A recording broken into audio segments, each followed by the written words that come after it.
तो फ्रेंड्स, इस वीडियो में आपको बताने वाला हूँ कि घर में पैसे कैसे बचाएं और कैसे पैसे को कैसे जोड़ना है। तो आज मैं आपको इस वीडियो में मैं बताने वाला हूँ। तो आज मैंने ये वीडियो इसी के ऊपर पूरा बताया है कि घर में एक रुपया कैसे जोड़ें और घर में अकाउंट बैंक बैलेंस कैसे बनाएं। तो आज मैं आपको आसान तरीका बताने वाला हूँ कि क्या आप भी घर बैंक में पैसे इकट्ठे कर सकते हो। थोड़ा थोड़ा करके बहुत सारे पैसे हो जाते हैं कि बूंद बूंद से घड़ा बढ़ता है। तो मैं आज आपको आइडिया देने वाला हूँ। तो दोस्तों, मैं भी यही करता हूँ कि मेरी भी ज़्यादा इनकम नहीं थी, लेकिन पहले तो इनकम नहीं थी तो मैंने थोड़ा करके मैंने पैसों को जोड़ा है मैंने करके, और वो भी थोड़ा करके बहुत हो जाते पे। तो आपको मैं बोल रहा हूँ, आप कम से कम रोज़ का कितना इकट्ठा कर सकते हो।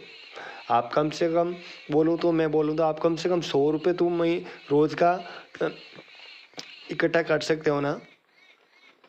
तो आपको कम से कम एक दिन का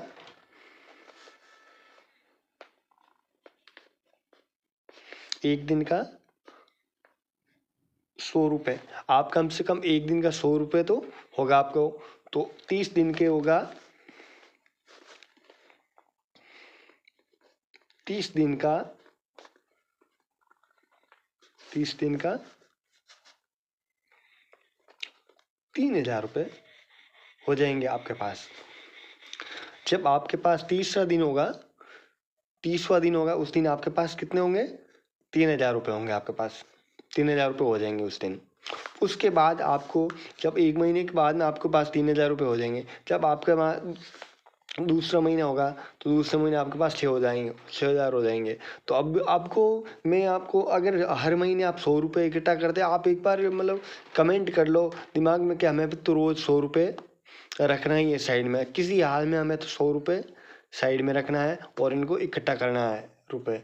तो उसके लिए आपको दिमाग में पक्का आपको नोटिस करना होगा इस बात को। अब आपको अगर एक दिन का 100 रुपये तो 30 दिनों के आपके पास हो जाएंगे 3,000 रुपये। और फिर 3,000 रुपये तो अगर 12 महीने अगर आप हर महीने 3,000 करोगे तो 12 × 3 तो आपके पास हो जाएंगे 12 महीने के 36,000 रुपये। कितने हो जाएंगे? 36,000 रुपये। अब आपको आपके पास आपके अकाउंट में अगर आपने रोज 100 रुपये इकट्ठे किए तो आपके पास एक साल में कितना हो गया? आपके पास 36,000 रुपये। कोई भी आदमी कम से कम कितनी भी कम मतलब कम कमाई हो, लेकिन कम से कम तो 100 रुपये तो साइड में वो आदमी रख भी सकता है। कितनी भी कमाई कम हो, महीने का 10,000 रुपये कमाए तो वो भी आदमी कम से कम रोज का 100 रुपये तो रख सकता है साइड में। अब देख लो 12 महीने में 36,000 हो गए। अब 36,000 आप उन 36,000 रुपये को आप क्या करोगे? उस 36,000 रुपये का आप क्या करोगे वो मैं आपको आइडिया बताने वाला हूँ।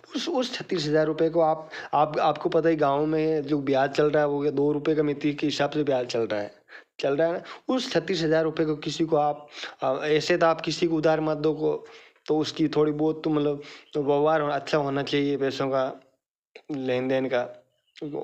तो उसी आदमी को देना चाहिए जिससे पैसे हमारे ब्याज भी आ सकते हैं और मूल राशि भी आ सकते हैं। तो आपको देखो मतलब अगर उनका व्यवहार अच्छा नहीं है तो आप एक ऐसा काम करो, या तो आप उनके पास कोई ज़मीन का कागज़ है वो रख लो, या आप अगर उनके पास कोई जेवर है तो वो जेवर मतलब उसकी कीमत मतलब जो आप पेमेंट दे रहे हो 36,000 रुपये, जितना भी आदमी उसके हिसाब से उसकी मतलब जो उस जेवर है उसकी वैल्यू होनी चाहिए। उसके हिसाब से जेवर रख लो, जमीन के कागज रख लो, मतलब उसके हिसाब से उसकी वैल्यू होनी चाहिए। फिर आपने वो जेवर रख लिए, जमीन के कागज रख लिए, वो आपने 36,000 रुपये ब्याज पे दे दिए। अब वो 36,000 रुपये आपके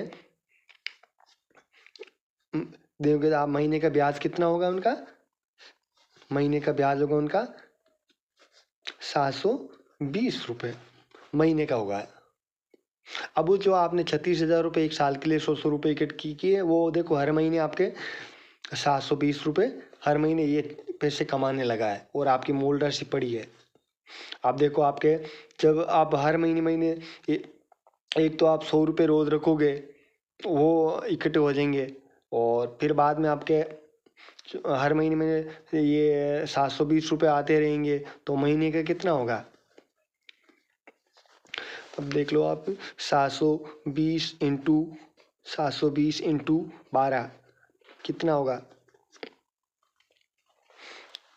जोड़ो, आप कैलकुलेट करो इनको।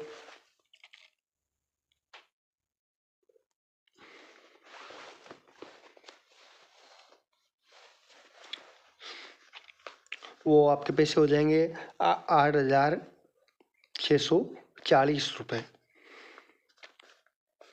कितना हो गया ब्याज, 8,640 रुपये ब्याज हो गया इनका, जो आपने 36,000 रुपये एक साल के लिए इकट्ठे किए थे पहले।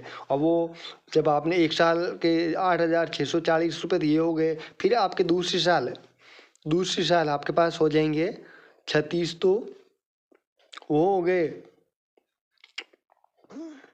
1,000 प्लस दूसरी साल का फिर और 36,000 प्लस ये जो 8,640 रुपये जो ब्याज के बने थे इनके ब्याज के बने थे, वो हो गए कितना टोटल। अब गिनती करो टोटल कितना हुआ इनका। देखो 36 और 36 कितना 72 हो गए। 72 और 8 कितना 80, मतलब 80। अब आपके पैसे हो गए 2 साल में 80, मतलब 80,640 रुपये कितना हो गया आपके। अब आपका ये जो 2 साल का कितना रुपये बना, 80,640 रुपये। अब आपको देख लो ना, अब ये 80,000 रुपये का ब्याज कितना होगा, मतलब 2 रुपये के हिसाब से। तो इस प्रकार से आप दोस्तों, तो आप पैसे को इकट्ठा कर सकते हो। अब देख लो, आप 2 साल में आपके पास कम से कम कमाई वाला भी आप वो पैसा इकट्ठा कर सकता है यहाँ पे। तो देखो 80,640 रुपये बन गए 2 साल में उनके, मतलब 10,000 रुपये वो महीने जो कमाने वाला वो भी हर महीने ये इकट्ठे कर सकता है इतना रुपये 2 साल में। अब फिर आप 3 साल का देख लो, जोड़ लो आप 3 साल का फिर कितना होगा। तो इस प्रकार से आप पैसे इकट्ठे कर सकते हो आप। तो दोस्तों, अब मैं आपसे आशा करता हूँ वीडियो अच्छा लगा तो वीडियो को लाइक करना, शेयर करना, और चैनल पे पहली बार तो चैनल को सब्सक्राइब जरूर कर देना, और पास में घंटे का निशान है वो दबा देना। और मैं अगले बार फिर और ऐसे वीडियो आपके लेके आता रहूँगा। आप मेरे चैनल को सब्सक्राइब कीजिएगा, नॉलेजमंद वीडियो लेके आता रहूँगा। और आप धंधे के बारे में कोई भी वीडियो में आपके बारे में क्या धंधा करना है, कुछ क्या नहीं करना, उसके बारे में वीडियो लेके आता रहूँगा आपके लिए।